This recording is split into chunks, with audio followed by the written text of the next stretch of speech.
Viewers, আশা করি সবাই ভালো আছেন।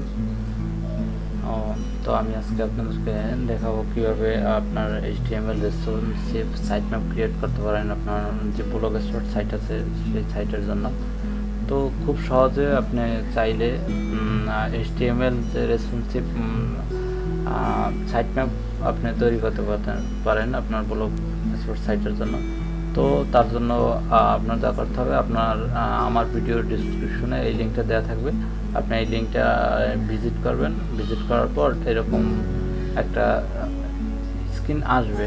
তো সরি, এরকম না, স্ক্রিনটা আমি দেখাই।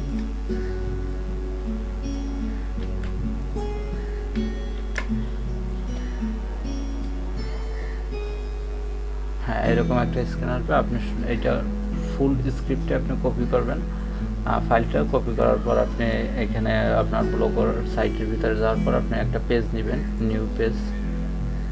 তো নিউ পেজ নেওয়ার পর আপনার সাধারণত এরকম থাকে, কম্পোজ স্টাইলটা এরকম থাকে, কিন্তু আপনি HTML সিলেক্ট করার পর আপনি এখানে কোডটা পেস্ট করবেন। করার পর আপনার যে সাইটের লিঙ্কটা নেবেন, অ্যাড্রেসটা, শুধু অ্যাড্রেসটা নেওয়ার পর আপনি জাস্ট এইটা কপি করে এখানে রিপ্লেস করে দিবেন।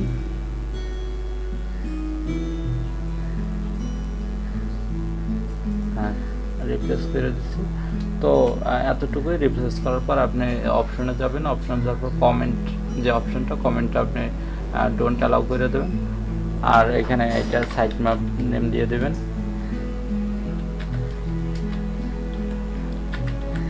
তো তাহলেই আপনার অটোমেটিকলি সাইট ম্যাপটা ক্রিয়েট হয়ে যাবে।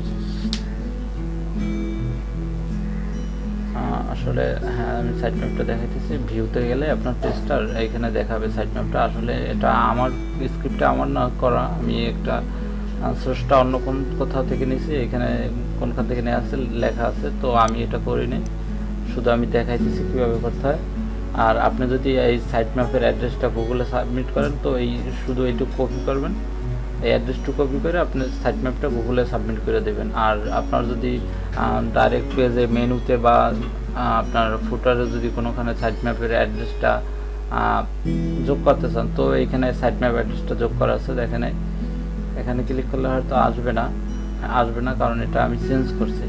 দেখেন কিভাবে অ্যাড করবেন। আপনার মেনুতে টেমপ্লেটে যাওয়ার পর এডিট HTML যাওয়ার পর সাইট ম্যাপটা আছে, এই যে সাইট ম্যাপ। আমি এখানে জাস্ট লিঙ্কটা রিপ্লেস করে দেবো। হ্যাঁ, দেন সেভ দেওয়ার পর আমি যদি সাইট ম্যাপে ক্লিক করি, তো আপনি আসলে সেভ হয় না, দেখতে পারবেন সাইট ম্যাপটা ক্রিয়েট হয়ে গেছে। সরি, আমার হয়তো কোথাও ভুল হয়েছে। আসলে এই লিঙ্কটা কপি করার পর এখানে লিঙ্কটা রিপ্লেস করতে হবে।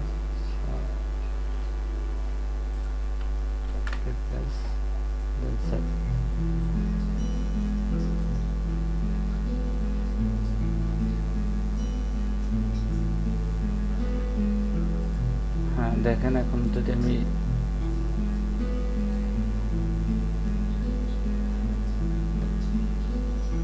এখন দেখেন পেজটা সেভ হয়েছে। দেখেন আমার সাইট ম্যাপটা ক্রিয়েট হয়ে গেছে। তো আমি যদি এই লিঙ্কটা গুগলকে দিয়ে দিই, তাহলে ও এখান থেকে রোবট এসে সাইট ম্যাপটা দেখতে পারবে, বা আমাদের যে কন্টেন্ট, এটা আপনার কোনো কাজ আর করা লাগবে না। আমি যদি একটা পোস্ট করি, ওই পোস্টটা অটোমেটিকলি এখানে সাইট ম্যাপে যোগ হয়ে যাবে। তো এতটুকুই আমার টিউটোরিয়ালটা ছিল, আশা করি বুঝতে পারছেন। আর যদি আমার টিউটোরিয়াল ভালো লাগে, আমি নতুন, তার জন্য হয়তো বেশি একটা ভালো হবে না, তা আমি জানি। তো ভালো লাগলে অবশ্যই সাবস্ক্রাইব করবেন, আর ভিডিওটি যদি আপনার উপকারে আসে লাইক দেবেন।